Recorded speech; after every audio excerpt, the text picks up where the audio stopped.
saba, mwili wake ukawa mwororo kama wa mtoto.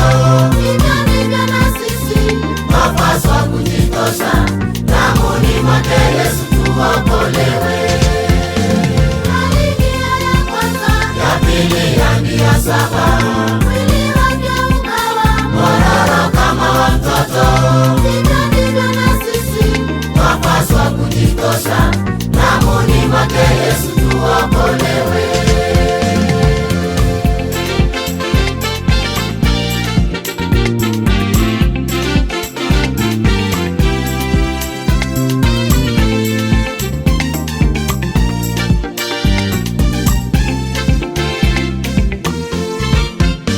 Kijakazi mmoja wa hapo nyumbani mwake aliyekuwa mateka kutoka Israeli alimwambia mke wake huyo Naamani, Israeli kunaye mponyaji. Aliingia ya kwanza, ya pili, hadi ya saba, mwili wake ukawa mwororo kama wa mtoto. Hivyo ndivyo na sisi twapaswa kujitosha damuni mwake Yesu tuokolewe.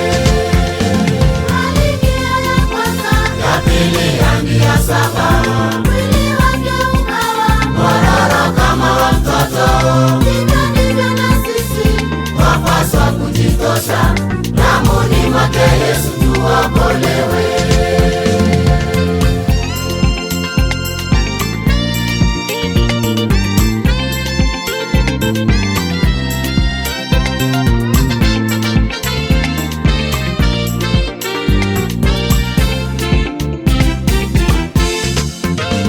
Naamani alitoka na watumishi wake na zawadi nyingi ampeleke mponyaji, na huko alikutana na nabii Elisha, mtumishi wa Mungu aliye juu.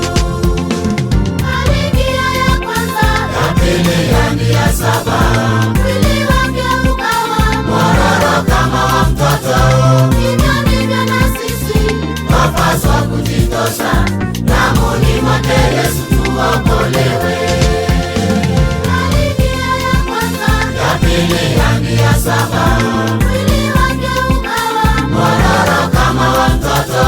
Hivyo ndivyo na sisi twapaswa kujitosha damuni mwake Yesu tuokolewe.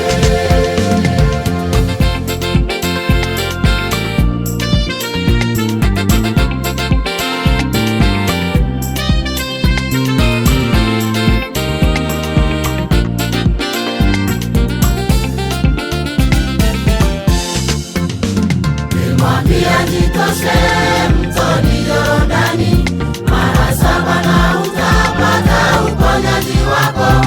Naamani alishangaa na mwisho wakati utiifu na shinda dhabihu. Aliingia ya kwanza, ya pili, hadi ya saba, mwili wake ukawa mwororo kama wa mtoto. Hivyo ndivyo na sisi twapaswa kujitosha damuni mwake Yesu tuokolewe.